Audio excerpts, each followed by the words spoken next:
안녕하십니까, 조현욱입니다. 자, 이제 위험물 기능사 실기 첫 번째 강의 이제 시작이죠. 자, 화재와 이제 소화 과목을 들어갈 차례인데, 이 화재와 소화 들어가기 전에 이제 화학의 기초에 대해서 우리가 좀 보고 가야 됩니다. 일단 출제 기준에도 일반 화학에 대해서 이렇게 나올 수 여기에 대해서 일반 화학 기초에 대해서 이제 나온다라고 나와 있고, 이쪽 기초적인 부분을 알아야지 이제 우리가 이 화학적인 내용을 알 수가 있겠죠. 그리고 이제 계산하는 방법, 그리고 이제 용어에 대해서 우리는 좀 보고 가야 됩니다. 자, 원자와 분자 개념만 보고 가겠습니다. 원자가 무엇이죠, 우리? 이제 가장 물질을 쪼갰을 때 가장 작은 입자라고 하죠. 그래서 어떤 성질을 가진 가장 작은 입자, 원자 핵과 이제 전자로 구성되어 있고, 우리가 필기 때 많이 봤었습니다. 그래서 원자량은 양성자 수와 중성자 수를 합한 것이 되고, 원자 번호는 뭐가 되죠? 양성자가 어떤 원자에, 예를 들어서 탄소에 양성자가 몇 개냐 물어보면 탄소의 이제 원소 번호를 알고 있으면 되죠. 얘는 6번이죠. 그래서 질량수는 10이고, 그러면 어떻게 보면 됩니까? 아, 탄소는 양성자가 6개 있고 중성자가 6개 있으므로 원자량이 12가 되구나라고 알 수 있겠죠. 그래서 여러분들 이 주기율표에 이렇게 숫자가 쓰여 있는 것은 괜히 이렇게 쓰여 있는 게 아닙니다. 자, 그리고 분자, 원자로 이루어진 물질이죠. 보통 2개라고 생각하시면 됩니다. 원자가 2개 이상 있으면 분자고, 불활성 기체만 원자 자체가 분자로 볼 수 있죠. 그래서 자연 상태로 존재할 수 있는 순수한 물체의 최소 단위라고 보면 되겠습니다. 그래서 예를 들어서 자연 상태에서 산소 하나로 있지 않죠. O2로 있거나 O3로 있죠. 그래서 일단 2개잖아요. 원자 2개니까 우리가 산소 분자라고 합니다. O2를 산소 원자라고 하지는 않죠. 그래서 이런 식. 그리고 원자로 이루어진 물질, 물도 있고 CO2도 우리가 물 분자라고 하지 물 원자라는 말은 없습니다. 물 원자라고 하지는 않아요. 그래서 2개 이상 아니면 비활성 기체, 맨 오른쪽에 있는 애들이죠. 주기율표에서. 그런 애들을 우리가 분자라고 합니다. 자, 그래서 우리가 지금 원자량, 분자량을 하기 위해서 원자와 분자를 했죠. 여기랑 같이 보겠습니다. 자, 그럼 원자량은 무엇이냐? 앞에서 봤듯이 양성자와 중성자를 합한 그것을 우리가 원자량이라고 하죠. 그런데 이 원자량을 왜 외워야 되냐라고 하면 계산 문제에서 나오기 때문입니다. 그래서 우리 주기율표에 보면 각 이제 이 원소들의 원자량이 나와 있습니다. 여기부터 보겠습니다. 먼저. 그래서 꼭 외워야 할 원자량, 수소는 1, 탄소는 12, 질소는 14, 산소는 16. 그래서 H, C, N, O, 이 4가지는 문제에서 주어질 수도 있고 주어지지 않는 경우도 많기 때문에 여러분들이 꼭 암기를 해야 됩니다. 자, 그러면 이렇게 이 원자량을 1 또는 12 또는 14 또 16 이렇게 주어졌잖아요. 왜 이렇게 주어졌는지 한번 우리가 알아봐야겠죠. 자, 그래서 이제 몰이라는 개념이 나옵니다. 몰. 문제에서도 많이 나올 겁니다. 몰이 뭔지 알아야지 이제 우리는 문제를 이해하는데 조금 더 이제 편히 볼 수 있겠죠. 화학자들이 편리성을 위해서 원자나 분자의 양을 나타내기 위한 단위라고 보시면 됩니다. 여러분들 계란 한 판이라고 하죠. 계란 30알이라는 소리 잘 안 하잖아요. 계란 한 판에 얼마야? 이렇게 하죠. 그래서 한 판이란 그 30개 단위를 말하죠. 연필 한 다스, 요새는 연필 안 쓰긴 하지만 한 다스에 12개 들어있죠. 그래서 한 다스의 단위는 12개가 되겠죠. 그렇듯이 몰도 이 숫자의 단위입니다. 근데 꽤 커요. 6.02 곱하기 10의 23승계입니다. 이게 무엇이냐? 원자는 너무나 작아서 눈에 보이지 않아요. 현미경으로 봐도 거의 보기 힘들 정도로 매우 작아요. 그래서 이 원자가 예를 들어서 탄소 원자 한 몰. 한 몰이면 몇 개입니까? 탄소 원자가 6.02 곱하기 10의 23승계 있을 때 무게가 얼마나 되냐, 질량이 얼마나 되냐, 그게 12g입니다. 여기 나와 있는. 자, 이 개수가 어마어마하죠. 여러분들이 다 돈 싫어하는 사람 없죠? 보겠습니다. 1,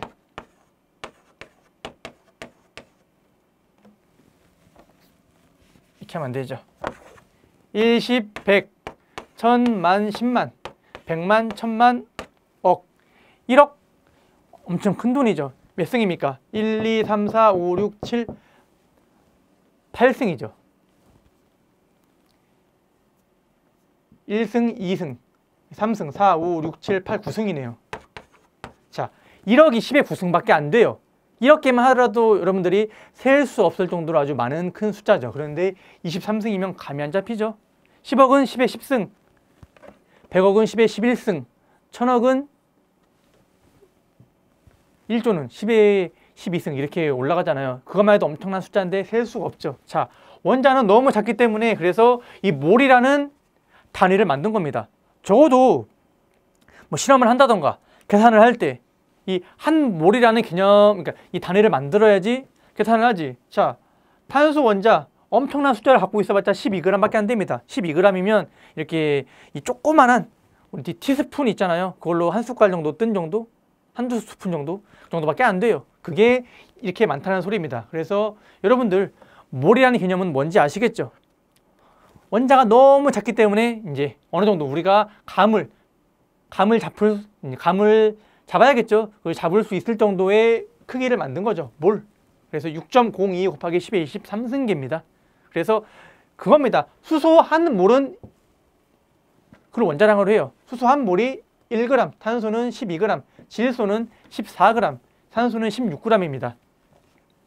자, 그러면 이 4개는 필수적으로 우리가 암기를 해야 되고 알아두면 편리한 원자량, 시험 문제에서 주어질 수도 있고 주어지지 않을 수도 있습니다. 그런데 우리는 암기를 하면 좀 더 편하겠죠.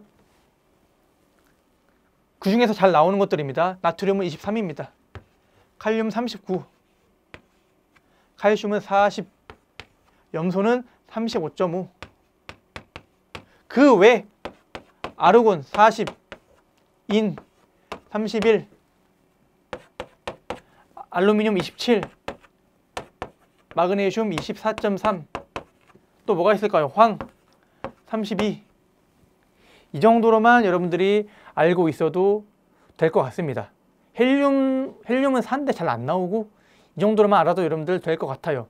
적어도 이 정도는 여기까지는 기능사에서 여기까지는 알아야지 이제 시험 보러 갈 준비가 됐다라고 할 수 있습니다. 여기는 산업기사 이상에서 암기해야 될 부분이고 사실 이 정도까지 여기서 나온다라고 하면 이제 시험 문제에서 주어집니다.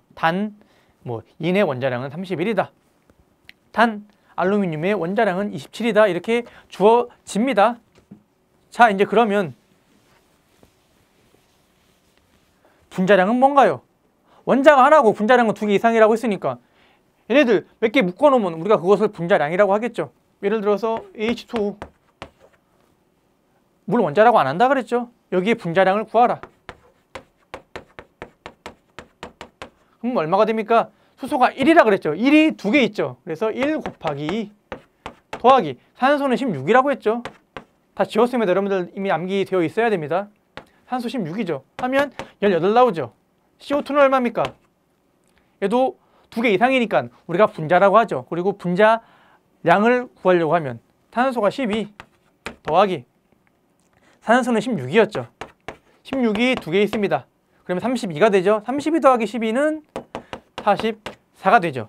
자, 이렇듯이 이 부피를 물어본다던가 아니면 뭐 무게를 물어본다던가 뭐를 물어본다던가 우리가 뒤에 보면 이상기체의 방정식이라고 나오고 뭐 공기의 평균 분자량을 물어보는 문제가 나옵니다. 뭐 계산 문제겠죠. 거기서 이 분자량을 물어보는데 분자량을 다 계산할 줄 알아야 됩니다. 여러분들 분자량을 계산하려면 원자량을 알아야지 다 더할 거 아니에요. 그래서 여러분들 분자량과 원자량 전부 다 구할 수 있어야 됩니다. 기능사에서 어려운 건 안 나옵니다. 어려운 거 한번 볼까요? 예를 들어서 보통 이런 거 나옵니다. 제1종 분말 소화 약제, 화학식이 NaH, CO3.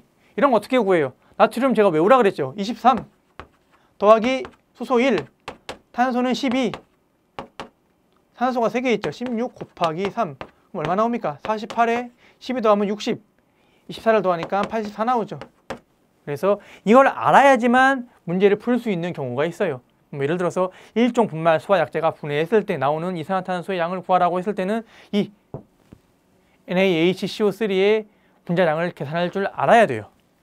어떤 식으로 시험 문제가 나오는지 여러분들 아시겠죠? 그리고 이것을 왜 외워야 하는지도 여러분들 아시겠죠?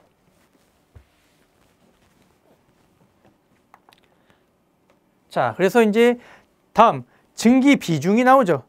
증기 비중 한번 보겠습니다. 자, 공기 중에 질소가 몇 퍼센트 있죠? 약 78%가 있고, 산소는 21%가 있고, 아르곤은 약 1%가 있습니다. 나머지 이제 뭐 NO2도 있고, 뭐 미세먼지도 있겠고, 뭐 CO2도 있겠죠. 그렇지만 이 계산 결과에는 크게 영향을 미치지는 않아요. 그래서 빼고 이제 주요적으로 얘네들만 봅니다. 자, 어떻게 구하나요? 우리가 방금 각 이 원자들의 원자량을 봤었죠. 자, 질소는 14라 그랬습니다. 14가 2개 있잖아요. N2니까. 그럼 28이 되겠죠. N2는 28, 산소는 32, 아르곤은 40이라 그랬죠. 이게 지금 몇 퍼센트 있습니까? 28이 0.78%, 아니 78% 구성되어 있는 거죠. 그리고 산소는 21%, 그리고 아르곤은 1%, 40짜리가. 여기 있는 거 다 더하면 1 되잖아요. 이거 계산하면 28.96이 나옵니다. 그래서 우리가 약 얼마라고 하죠? 공기의 평균 분자량 약 29라고 하고 여러분들 암기를 하셔야 됩니다. 이걸 가지고 이제 다른 물질 우리가 이제 분자량을 계산하겠죠. 아까 우리가 CO2 얼마라고 했습니까? CO2 44라 그랬죠. 그리고 CH4 메탄가스인데 얘는 얼마 나올까요? 16 나오죠. 자, 이걸 가지고 뭘 하느냐? 공기의 평균 분자량이 29인데 CO2는 44입니다. 자, 1보다 크죠? 29보다 크기 때문에 CO2는 공기 중에 노출되었을 때 어떻게 된다? 바닥으로 가라앉는다라고 우리가 알 수 있습니다. 메탄은 29보다 작죠? 그래서 메탄가스는 우리 집에 다 도시가스 쓰잖아요. 그 도시가스의 원료입니다. 메탄가스가 누출이 되었을 경우에는 어디로 간다? 이제 공기보다 가볍기 때문에 위로 올라갑니다. 그래서 위쪽을 환기를 시켜야지 이 가스가 다 바깥으로 빠지겠죠. 자, 그래갖고 여러분들 지금은 이제 가스 경보기 웬만한 아파트에 다 달려있죠. 뭐 구식 아파트에도 달려있습니다. 가스 경보기 어디에 붙어 있어요? 천장에 붙어 있죠. 만약에 집에 LPG 가스를 쓰는 경우라면 LPG에 프로판 가스가 주 원료고 화학식이 C3H8입니다. 얘도 분자량이 44 나와요. 그럼 바닥에 가라앉겠죠. 위에다가 가스 경보기를 붙여봤자 소용이 없습니다. 누출돼봤자 바닥으로 가라앉기 때문이죠. 그래서 이 공기의 평균 분자량과 각 물질의 분자량을 이용해서 우리가 뭘 알려고 하는지 알 수 있으시겠죠.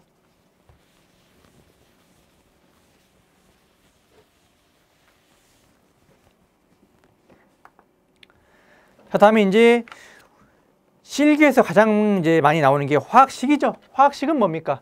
원소 기호를 사용하여 물질을 이루는 기본 입자인 원자, 분자 또는 이온을 나타낸 식을 말합니다. 그래서 화학식에는 분자식과 실험식과 시성식과 구조식이 있죠. 우리가 이것을 통틀어서 그냥 화학식이라고 합니다. 우리가 보통 이런 거 쓰는 거 있잖아요. H2O 그리고 이렇게 막 다 쓰잖아요. 이걸 전부 다 우리가 화학식이라고 합니다. 자, 그런데 실기에서는 어떻게 나오느냐? 이 분자식과 실험식은 잘 안 나와요, 사실. 그런데 이 시성식과 구조식은 나옵니다. 다음 물질의 시성식을 쓰시오.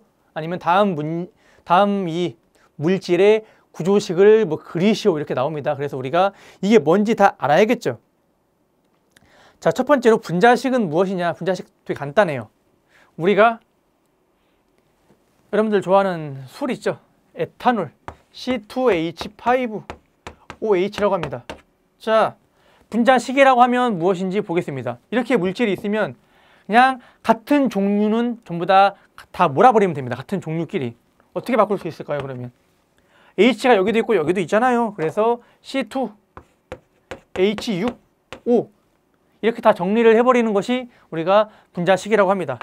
방금 제가 썼던 식이 있죠. CH3COCH3 이걸 분자식으로 나타내시오 하면 어떻게 할 수 있을까요? 하나로 몰면 되잖아요. C가 3개, H가 6개, 그리고 O.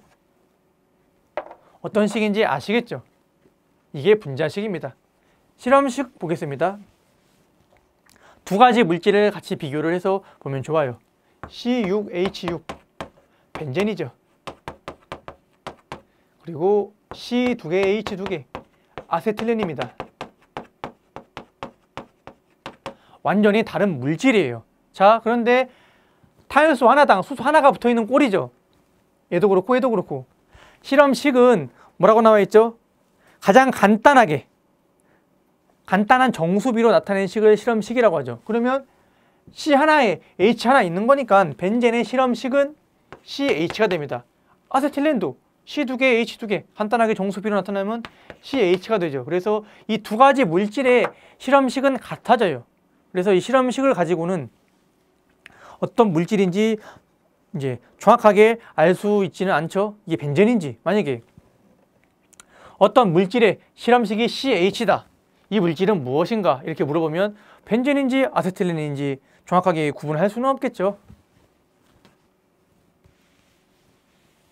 자, 이제 시성식 보겠습니다. 자, 앞에서 봤던 에틸알코올 C2개 H 5개 OH. 아니, 굳이 수소를 왜 뒤로 빼갖고 OH 이렇게 나타냈느냐? 이걸 시성식이라고 하는데 이 물질이 어떻게 되어 있죠? 이 물질의 특성을 나타내는 식입니다. OH가 이제 들어가면 우리가 알코올이라고 하는데 알코올이라는 것을 나타내기 위해서 이렇게 나타낸 겁니다. 그래서 사실 구조식을 이거를 느리면 구조식이 되는 거고 이거를 정리를 하면 시성식이 되는 겁니다. 이 물질의 구조식을 보겠습니다. 같이 봐야 돼요. 탄소, 탄소.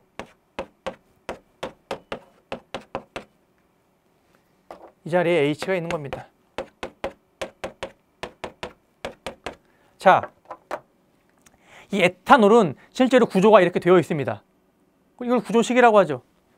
탄소가 여기 하나 있고 옆에 탄소가 하나 있고 그 옆에 산수, 수소가 있는 겁니다. 그래서 C 2개 H 하나, 둘, 셋, 넷, 5개를 나타내고 그 다음에 OH가 있죠. 그래서 이거를 그냥 이렇게 식으로 정리한 게 시성식이라고 하고 시성식을 이렇게 작대기나 이런 걸로 다 느려뜨려버리면 우리가 그것을 구조식이라고 합니다. 어떤 건지 아시겠죠? 그래서 이제 실기에서는 어떤 물질의 구조식을 쓰시오 아니면 이제 어떤 물질의 시성식을 쓰시오라는 문제가 나오기 때문에 여러분들이 알고 있어야겠죠. 그래서 이 위험물에서 가장 중요한 게 이제 벤젠의 구조식이죠. 각 물질을 들어가서 이제 보도록 하겠습니다. 엄청 많이 나오죠, 구조식은. 나중에 계속 볼 거예요, 구조식은. 자, 단위 한번 보겠습니다. 단위를 잘 알아야 되죠, 사실. 우리가 보통 온도라고 하는 것은 섭씨 온도를 기준으로 하죠. 문제에서도 거의 이제 0도씨에서 아니면 20도씨에서 100도씨에서 이렇게 문제가 나올 겁니다. 섭씨 온도란 도씨죠. 이 셀시우스라는 사람이 물의 어는 점을 0도, 물에 끓는 점을 100이라고 하고 이 사이를 100등분한 한 온도를 말해요. 우리가 일반적으로 다 쓰고 있죠. 거의 전 세계의 모든 나라들이 이거 쓰고 미국이 이거 쓰죠. 쟤들이 잘난 줄 알고. 그래서 물에 어는 점을 32, 물에 끓는 점을 212, 도로에서 180등분 한 온도를 말해요. 파렌하이트라는 사람이 만들어서 이 약자를 앞에 이름 약자를 따서 도 F, 셀시우스라는 사람의 이름을 따서 도시라고 합니다. 미국 때문에 이런 과학 쪽에서 이 단위 좀 짜증나는 것들이 좀 많아요. 미국 여러분들 메이저리그 보시나요? 공 구속이 몇 마일이다 이렇게 쓰죠. 그리고 길이는 몇 피트라고 이렇게 하잖아요. 그래서 사실 이런 것 때문에 미국과 뭐 영국이 좀 이런 걸 쓰고 나머지 나라들은 전부 다 이 한국이 쓰는 단위를 다 씁니다. 뭐 한국이 정한 건 아니죠.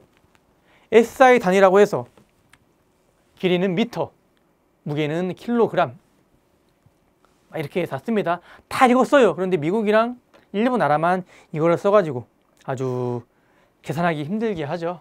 자, 그런데 우리 아까 말했던 SI 기본 단위에서 온도가 도시가 아니에요.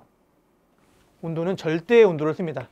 그래서 켈빈 온도를 써서 K라고 하고 더 이상 낮출 수 없는 최저의 온도를 말합니다. 이 온도에서는 모든 물체의 운동이 멈춘다라고 해서 우리 연력학 3법칙에서 봤었죠. 그래서 섭씨 기준으로 마이너스 273도씨예요. 그리고 이제 여기를 0K로 시작합니다. 그래서 이제 똑같이 숫자 1씩 올라가요. 그래서 0도씨는 273K가 됩니다. 아주 중요하죠.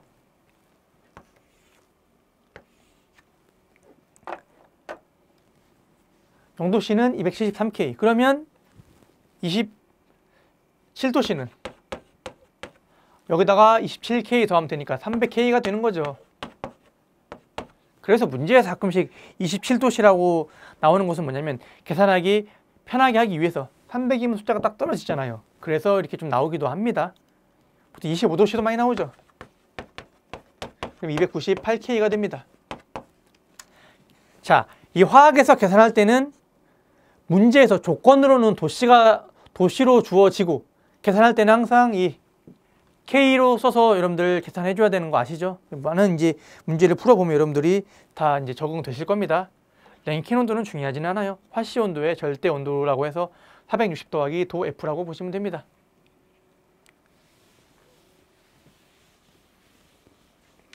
자, 압력은 서로 수직으로 미는 힘을 말하죠. 그래서 뭐가 있을까요?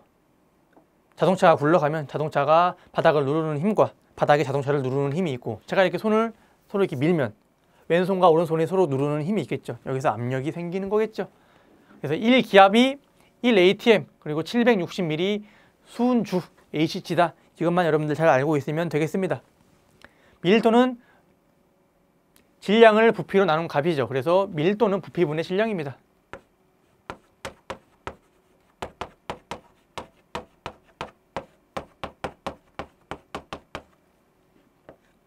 다들 뭐 밀도를 어떻게 구하는지는 이제 아신다고 하는데 그래도 막상 시험 문제에서 나온다라고 하면 헷갈릴 수 있죠. 잘 알아두셔야 됩니다.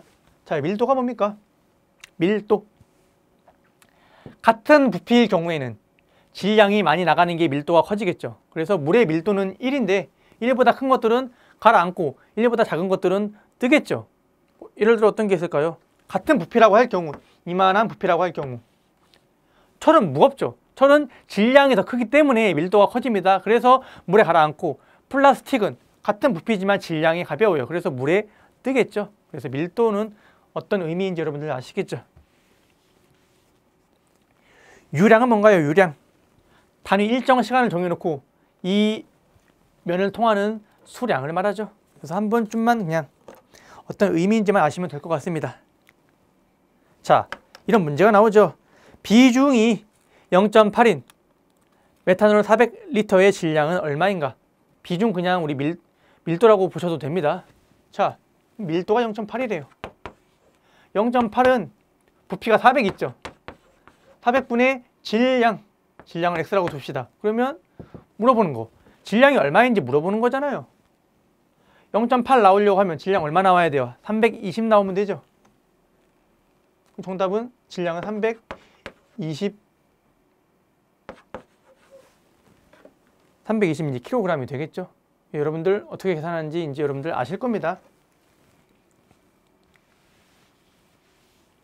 자, 다음에 이제 화학 반응식 한번 볼까요? 가장 중요하죠, 여러분들. 시험 문제 출제도 많이 되고 보통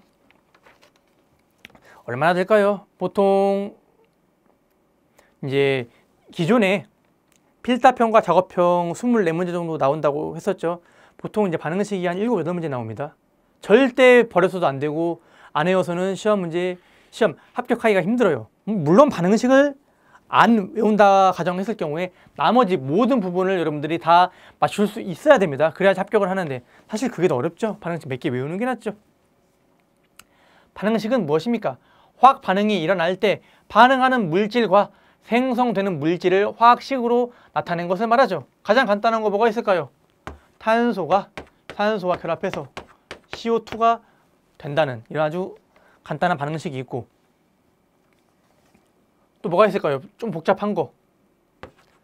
두 분자에 제1종 분말 소화약제가 분해해서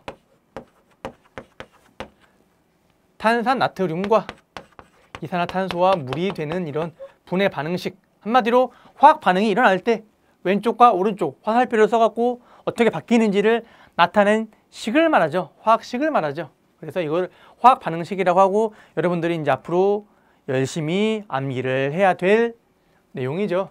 그래서 반응식의 종류, 일반 반응식, 이걸 분해 반응식이라고 하고, 이걸 연소 반응식, 어떤 물질이 물과 만난다.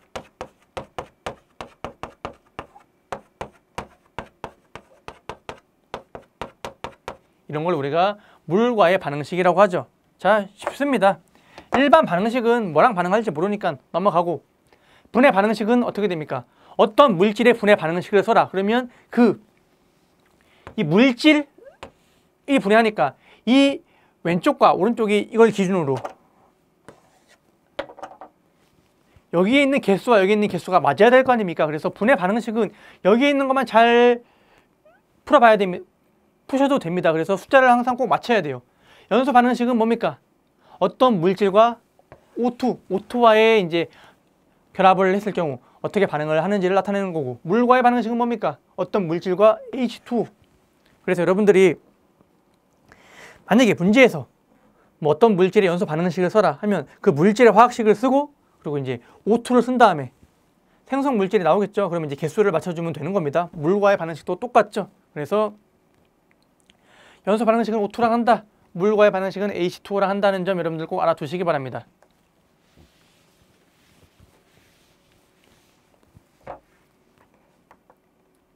자, 주기율표는 모든 원소를 나열한 표죠. 그래서 우리가 필기 때도 많이 봤었습니다.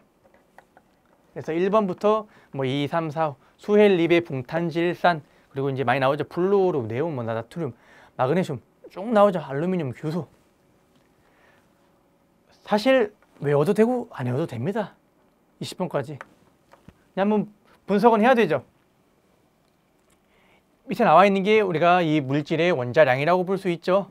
그리고 여기는 플러스 1가, 여기는 플러스 2가, 여기는 마이너스 1가, 여기 다 채워져 있죠. 마이너스 2가. 이걸 가지고 이제 우리가 이온 결합이나 아니면 각종 화학 결합을 유추해 볼 수가 있죠. 자, 화학 결합이라는 것은 두 개 결합해갖고 이 숫자가 0이 돼야 되죠. 간단합니다. 그래서 만약에 나트륨과 염소가 결합한다라고 했을 경우에는 두 개 합해서 0이 돼야 되니까 플러스 1가짜리 하나, 마이너스 1가짜리 하나 만나면 어떻게 됩니까? 그냥 1대1로 NaCl 나오겠죠. 근데 만약에 아직까지 무슨 말인지 잘 모르시겠죠. 칼슘과 염소가 결합한다. 칼슘은 플러스 2가죠. 자, 합해서 0이 돼야 돼요. 그러면 몇 개 와야 됩니까? 이 숫자를 합해서 0이 돼야 되면 칼슘은 플러스 2고 염소는 마이너스 1이니까 염소가 두 개 와야 되죠. 그래서 CaCl2가 됩니다. 이 두 가지 물질의 결합 물질은 똑같이 마그네슘 같은 경우에도 Mg랑 Cl이랑 결합을 하게 되면 MgCl2가 되고 여기에 두 개의 Cl이 와야겠죠.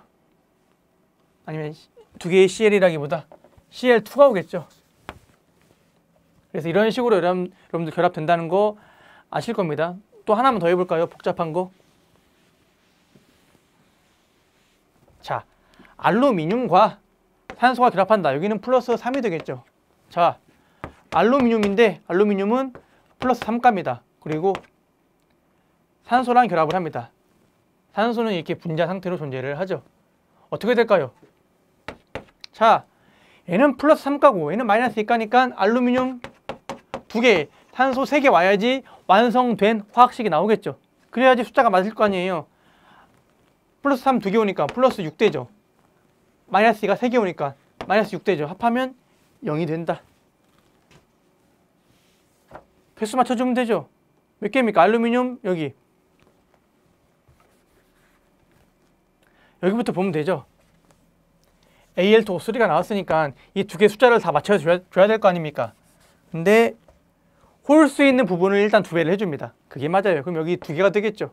그러면 2, 3, 6, 3, 2, 6 산소의 개수 맞고 알루미늄의 개수 2 곱하기 2 4 써주면 되죠. 반응식은 이렇게 완성을 시키면 되는 겁니다. 이게 알루미늄의 연소 반응식이 됩니다.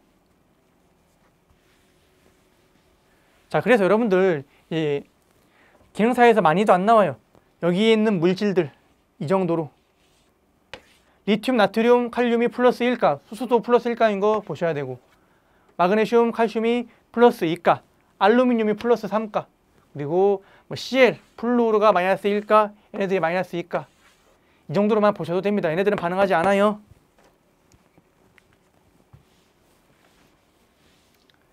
그래서 우리가 일족을 알칼리 금속이라고 하죠. 알칼리 토금속, 얘를 할로겐족, 얘를 불활성 기체, 비활성 기체라고 합니다. 자, 이온화 경향도 있는데 가끔 이제 시험 문제에 나오기 때문에 여러분들이 보셔야 되죠. 필기에서는 많이 봤었습니다. 이온화 경향이라고 하면 무엇이냐면 이온이 되고자 하는 그 세기를 말해요. 그래서 만약에 이렇게 칼륨과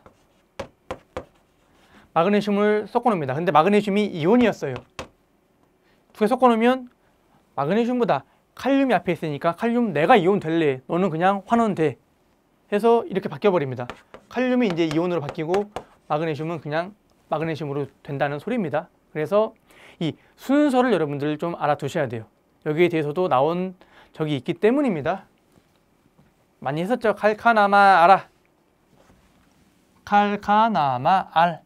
ZN이 아연이죠. 그리고 칼카나마 그리고 천리주납, 철, 니켈, 주석, 납, 그리고 이제 구수은, 백금, 금입니다. 그래서 이제 수소가 나올 수도 있고 안 나올 수도 있고 해서 이제 구리, 수은, 은.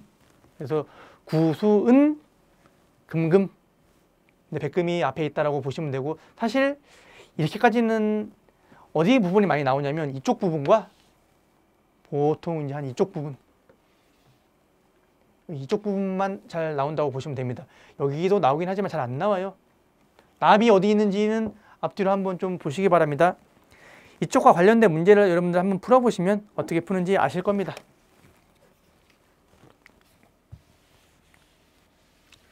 자, 그래서 화학 결합을 하는데, 자, 우리가 앞에서 이 주기율표를 봤죠. 얘네들이 플러스 1가, 얘네들이 플러스 2가. 자, 그래서 이제 원자단과 결합을 하게 되는 경우도 있습니다. 얘네들은 이 통째로 움직여요. 통째로 얘네들이 마이너스 1가라는 소리입니다. 얘는 마이너스 2가. 그래서 어떤 물질이 있느냐. 우리 제1유에서 과망간산 칼륨 있죠. 칼륨 여러분들 플러스 1가인 거 봤었죠. MnO4 자체가 마이너스 1가입니다. 어떻게 붙어요? 1대1로 붙으면 되잖아요. 그래서 KMnO4라는 화학식이 만들어지죠.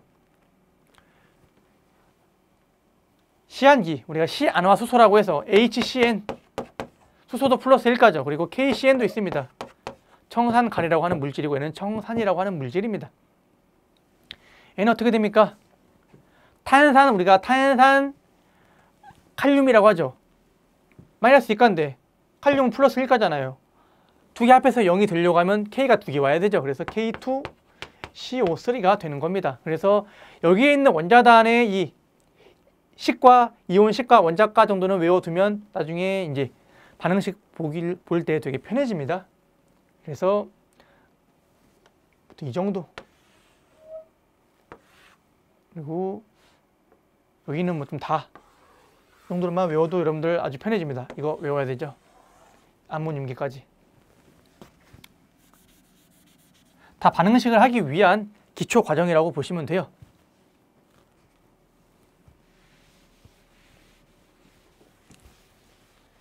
자, 반응식은 이제 문제나 아니면 각 이 위험 물질들 볼 때 엄청 많이 나오기 때문에 그쪽에서도 이제 계속 많이 보도록 하겠습니다. 기본적인 개념이죠. 산화와 환원. 산화는 산소와 결합할 때를 산화라고 하고, 환원은 그 반대죠. 산소를 잃을 때. 산화제는 자신은 환원되고 다른 물질을 산화시키는 물질, 제1류와 6류 위험물이겠죠. 환원제는 자신은 산화되고 다른 물질을 환원시키는 물질. 그러면 만약에 1류와 가연물을 섞어놓으면 1류는 산화제가 되고 타는 물질은 환원제가 되겠죠. 자, 이제 중요한 계산 문제 나오겠죠. 이산기체 방정식. PV는 nRT, N은 N분의 W. 자, P는 압력, V는 부피죠. 이산기체 방정식이라고 해서 계산할 때 나옵니다. 압력과 부피를 이제 곱한 값은 몰수와 이제 기체 상수와 절대 온도를 곱한 값과 같다라는 소리입니다. 그래서 M은 분자량,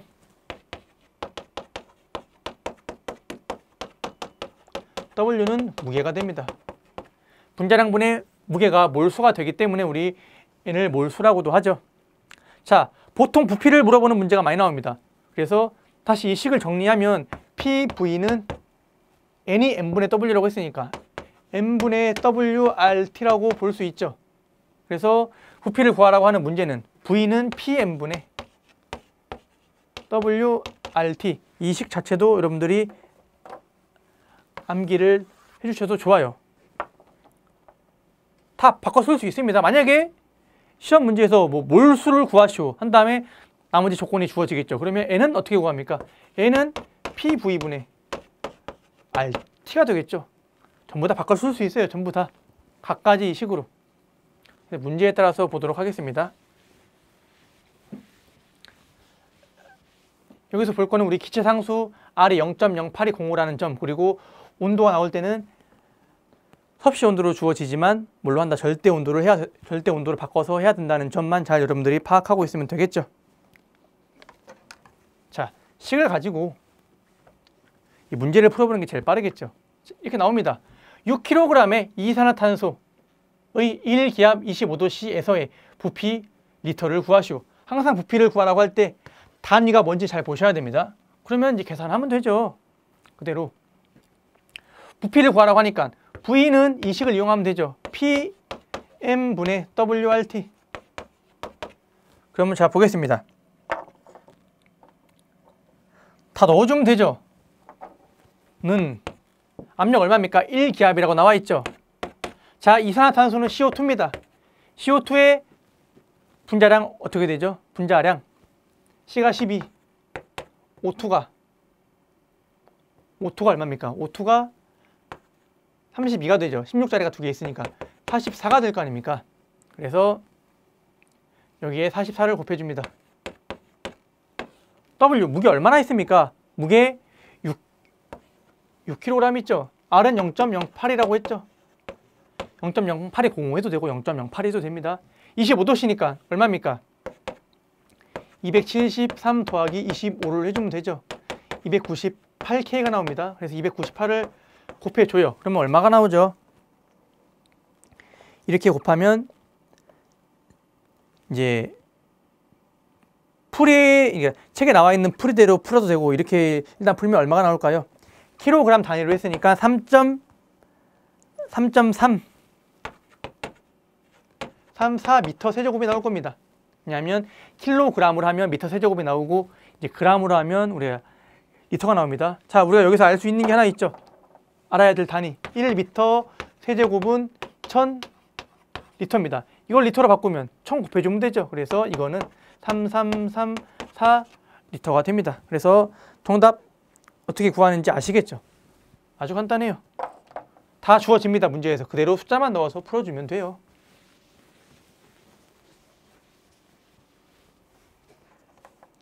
다음 문제 더 쉽죠? 0도씨 1기압에서 CO2 한 몰이 완전 연소했을 때 생성되는 기체의 부피가 몇 리터인가? CO2가 아니고 탄소죠. 탄소가 연소했을 때 CO2가 나오니까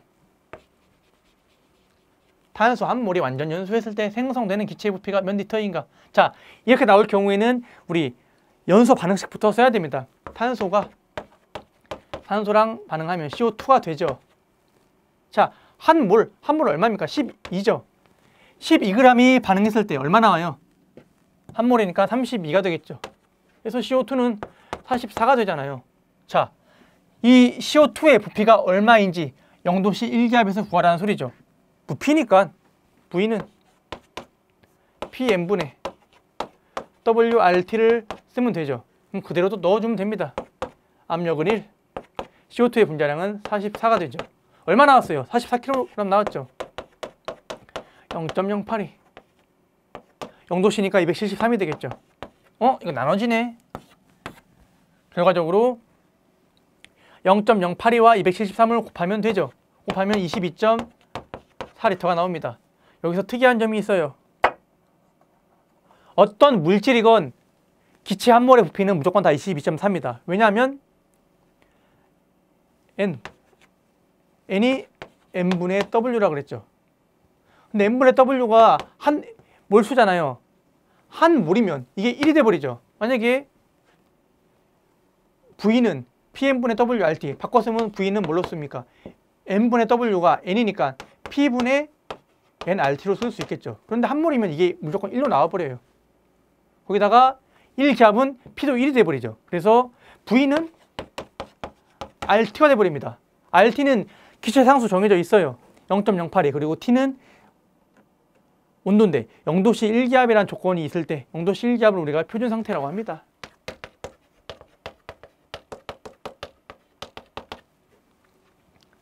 이럴 경우에는 분자량과 무게에 상관없이 무조건 RT만 곱해주면 되잖아요. 그래서 22.4가 나옵니다. 어떠한 기체든. 그래서 한 가지 이제 중요한 특성이죠. 이걸 이용해서 풀 수 있는 문제도 많이 나올 겁니다. 그래서 이제 우리 예상 문제와 기출 문제에서 한번 만나보도록 하겠습니다. 자, 그리고 지방족과 방향족. 지방족은 벤젠 고리를 이제 포함하지 않는 화합물을 말하고 알코올 같은 경우가 있겠죠. 아세톤. 방향족은 이제 이러한 벤젠 고리, 이 모양 알죠? 구조식. 물질 가서 보겠습니다. 이걸 포함하는 것을 우리가 방향족이라고 합니다. 자, 마지막으로 이제 물질의 3상태 한번 보겠습니다. 물질은 세 가지 상태로 존재하죠. 고체와 액체와 기체. 그래서 고체에서 액체되면 우리가 뭐라고 합니까? 융해된다 그러고, 액체에서 고체되면 응고된다 그러고, 액체에서 기체되면 기화, 기체에서 액체되면 액화, 고체에서 기체로 가면 승화, 반대로도 승화라고 하죠. 둘 다. 자, 이걸 왜 하냐? 우리가 잠열을 하기 위해서 합니다. 잠열은 뭡니까? 온도 변화 없고 상태 변화가 있을 때, 현열은 온도 변화 있고 상태 변화 없을 때. 한마디로 뭐냐면 잠열이라고 하는 소리는 물이 0도씨에서 얼죠. 근데 또 0도씨에서 녹죠. 반대로 보면. 그래서 한마디로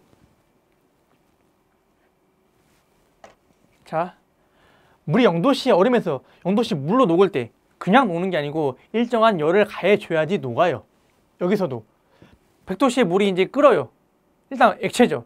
근데 그거를 수증기로 날려보내기 위해서는 또 많은 열을 필요로 합니다. 그걸 우리가 잠열이라고 해요. 현열은 온도 상태는 그대로입니다. 0도씨도 물, 100도씨도 물인데 그냥 온도만 올라갈 때를 우리가 현열 구간이라고 해요. 그래서 물의 비열은 뭐냐면 어떤 물질 1g을 1도씨 올리는데 필요한 열량을 말하고, 물의 비열은 1칼로리입니다. 1g 1도씨 올리는데 1칼로리 필요로 해요. 자, 그런데 이제 이 표를 봐야 되죠. 자, 우리가 잠열과 현열이 있다고 했습니다. 쉬운 현열부터 보겠습니다.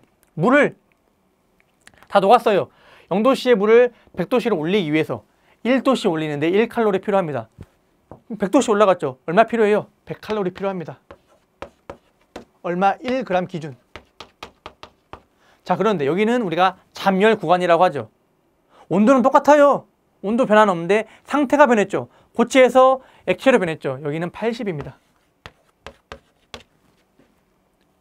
그냥 얼음을 물로만 만드는데 80칼로리 열을 필요로 해요. 자, 여기 100도씨의 물을 100도씨의 수증기로 만드는데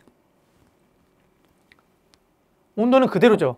근데 상태가 액체에서 기체로 바뀌었죠. 여기를 우리가 이제 증발 잠열 구간이라고 부르고, 여기를 우리가 융해 잠열이라고 합니다. 여기를 539칼로리. 엄청나게 많은 열을 필요로 합니다. 자, 여러분들 0도씨 아주 찬물을 100도씨로 올릴 때 필요한 열보다 이 100도씨의 물을 100도씨의 수증기로 만드는데 필요한 열이 약 5.4배가 더 많아요. 그만큼 물의 잠열은 거의 모든 물질 중에서 제일 큽니다. 한마디로 끓여서 기체로 만드는데 엄청난 많은 열을 필요로 해요. 그럼 이걸 왜 하냐? 시험 문제, 계산 문제로 나옵니다. 물 100g, 얼음 0도 시얼음 100g을 100도씨 수증기로 바꾸는데 필요한 열량 얼마인가? 이게 나옵니다. 그럼 계산해주면 되죠. 0도씨 얼음에서 0도씨 물로 오고 0도씨 물이 100도씨 물로 가고 100도씨의 수증기로 갔으니까 80 더하기 100 더하기 539가 필요로 하죠. 그럼 얼마 나옵니까? 719칼로리 나옵니다. 얼마 기준? 1g 기준. 100g이 있으니까 얼마입니까? 여기다 100 곱해주면 되죠. 그래서 71,900칼로리의 열을 필요로 한다는 소리입니다. 이런 식으로 문제가 나와요. 참 여기까지 해서 우리 이제 일반 화학, 기초화학 부분에서 나오는 이제 기본적인 계산 문제와 그리고 기본적인 개념을 정리를 했습니다. 자, 그럼 이쪽 특히나 이제 계산 문제와 원자량, 분자량 그리고 화학 결합하는 기본적인 원리에 대해서 여러분들 정리를 좀 잘 해주시기 바랍니다. 수고하셨습니다.